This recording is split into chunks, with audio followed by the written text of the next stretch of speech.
مرحبا بكم في حلقة جديدة من قناتنا موبايل تك. أنا أحمد، والنهاردة هنستعرض مع بعض كل حاجة عن موبايل ريلمي 12 5G من المواصفات والمميزات والعيوب وكمان الأسعار وكل حاجة تانية ممكن تعرفها عن الموبايل ده. جهزوا نفسكم واستعدوا للفيديو الحماسي ده. يلا بينا نبدأ الفيديو. النهاردة يا جماعة هنتكلم عن موبايل من شركة ريلمي، أحدث إصدارات شركة ريلمي اللي بقت مشهورة جدا في السوق المصري وكمان العالمي بفضل تقديمها موبايلات بمواصفات قوية وبأسعار مناسبة. دلوقتي لو بتدور على الموبايل القوي يدعم شبكات الجيل الخامس يبقى لازم تتابع الفيديو ده للنهاية عشان تعرف كل حاجة عن ريلمي 12 5G.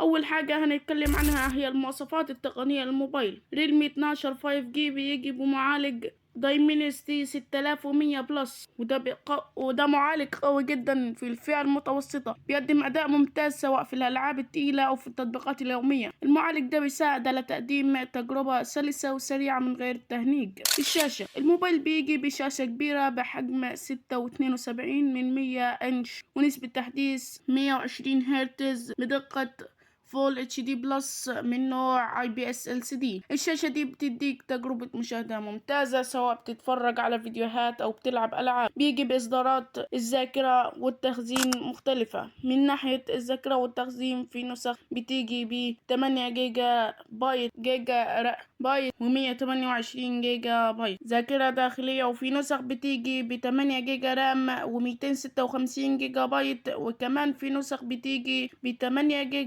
8 جيجا رام و512 جيجا بايت. وطبعا تقدر توسع الذاكرة باستخدام كارت ميموري. البطارية واحدة من أهم الحاجات اللي بنركز عليها هي البطارية. بيجي ببطارية كبيرة بسعة ريلمي 12 5G بسعة 5000 ملي أمبير، والبطارية دي بتدعم الشحن السريع بقوة 45 واط، يعني هتقدر تشحن الموبايل بسرعة وتستخدمه لفترات طويلة من غير ما تقلق. ننتقل دلوقتي للكلام عن الكاميرات. ريلمي 12 5G بيجي بمجموعة كاميرات خلفية تتكون من كاميرتين. الكاميرا الرئيسية بدقة 108 ميجا بكسل ودي بتديك صور واضحة وجودة عالية حتى في الإضاءة المنخفضة. الكاميرا التانية وهي كاميرا عمق بدقة 2 ميجا بكسل لتحسين تأثير للعزل في الصور البورتريه. أما بالنسبة للكاميرا الأمامية فبيجي الموبايل بكاميرا أمامية بدقة 8 ميجا بكسل ودي ممتازة لعشاق السيلفي ومكالمات الفيديو. المميزات، خلينا نتكلم دلوقتي عن مميزات اللي بتخليك تشتري موبايل ريلمي 12 5G ويكون اختيار ممتاز. واحد، دعم شبكات جيل الخامس زي ما قلنا في البداية، وده بيضمن لك سرعات انترنت فائقة سواء في التصفح او التحميل او الالعاب الاونلاين. اداء قوي بفضل معالج ميديا تك دايمنستي 6100 بلس. هتلاقي ان الموبايل بيقدم اداء ممتاز في كل الاستخدامات سواء كنت بتلعب العاب تقيلة او بتستخدم تطبيقات كتيرة في نفس الوقت. مش هتحس باي تهنيج، وشاشة كبيرة، شاشة ممتازة. الشاشة بحجم 6.72 بوصة ونسبة تحديث 120 هرتز بتديك تجربة مشاهدة سلسة وواضحة، وده بيبقى مهم جدا في الألعاب والمشاهدة. كاميرات كويسة. الكاميرات هنا كاميرا رئيسية بدقة 108 ميجا بكسل بتديك صور بجودة عالية، وده بيتيح لك تلتقط صور متنوعة في كل الظروف. بطارية كبيرة، بطارية 5000 ملي أمبير بتضمن لك استخدام لفترات طويلة من غير ما تحتاج تشحن موبايل، وده بيبقى مهم جدا لو بتستخدم الموبايل برا البيت كتير. العيوب، زي أي موبايل تاني ريلمي 12 5G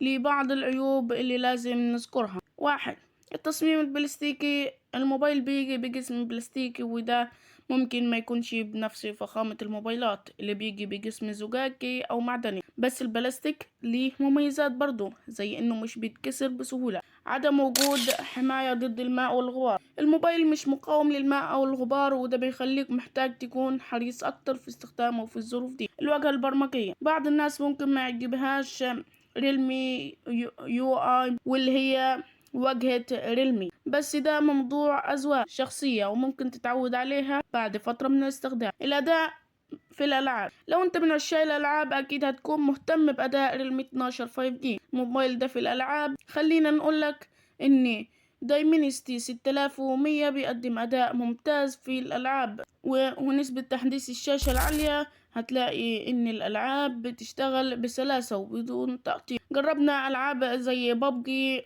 وكول اوف ديوتي جنشن امباكت، والموبايل كان بيشغلهم بكفاءة عالية. تجربة الصوت، بالنسبة لتجربة الصوت الموبايل بيجي بسماعات مونو مش ستيريو، ولكن صوتها عالي وواضح. بس لو بتحب صوت ستيريو ممكن تحس بفرق بسيط. بس الموبايل بيحتفظ بمنفذ 3.5 ملي للسماعات، وده بيبقى مريح لو بتستخدم سماعات سلكية. الأسعار، بيجي بأسعار مختلفة. ريلمي 12 5G، بالنسبة للأسعار بيجي حسب النسخة اللي هتختارها والسوق اللي هتشتري منه. بشكل عام الأسعار بتتراوح بين 200 و 300 دولار تقريبا. يعني في مصر حوالي تقريبا للنسخة 256 جيجا مع 8 جيجا رام بسعر 10500 جنيه، وللنسخة 512 جيجا مع 8 جيجا رام بسعر 12200 جنيه، ضمان دولي مش ضمان محلي. وده بيخلي الموبايل منافس قوي في الفئة المتوسطة، حيث أن سعره قليل بالنسبة لقدراته، وبيقدم قيمة مقابل سعر. هل يستحق الشراء؟ يستحق الشراء. السؤال الأهم، هل يستحق ريلمي 12 5G الشراء؟ الإجابة بتعتمد على احتياجاتك وميزانيتك. لو تدور على موبايل بأداء قوي ودعم 5G وكاميرات متقدمة فده اختيار ممتاز. لكن لو بتفضل موبايل بتصميم فاخر أو مقاوم للماء والغبار ممكن تحتاج تدور على خيار.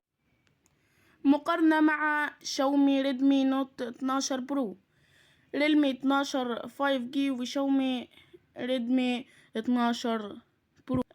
المميزات، ريلمي 12 5G يتيح سرعات انترنت عالية 5G، يوفر تجربة دايمنستي 6100 بلس، أداء قوي بفضل المعالج ده، وشاشة 120 هرتز، تجربة مشاهدة وألعاب سلسة. كاميرا رئيسية 108 ميجا بكسل، صور بجودة عالية، وشحن سريع 45 واط. أما عن مميزات شاومي ريدمي نوت 12 برو، يقدم اتصال سريع ومستقر 5G برضو، أداء قوي بفضل معالج ميديا تك دايمنستي 1080، وبيقدم شاشة من نوع أموليد فول اتش دي بلس 6.67 إنش، وكاميرا رئيسية 50 ميجا بكسل بتقدم صور بجودة عالية، شحن سريع 67 واط. لا سعر 14,000 جنيه في مصر، ضمان محلي، ضمان دولي مش ضمان محلي. المقارنة، يتميز ريلمي 12 5G يتميز بكاميرا أعلى دقة وشاشة، أما شاومي ريدمي نوت 12 بمعدل تحديث أعلى، بينما شاومي ريدمي نوت 12 برو يتميز بالشاشة الأموليد، وتميز بشحن أسرع وشاشة أموليد. وكل منهما يقدم مميزات قوية في الفئة السعرية، والاختيار بينهما يعتمد على ما تفضله في الهاتف، الكاميرا والشاشة أو سرعة الشحن ونوعية الشاشة. بالتفصيل وده كان كل حاجة عن ريلمي 12 5G بالتفصيل الممل. أتمنى تكونوا استفدتوا واستمتعتوا بالفيديو.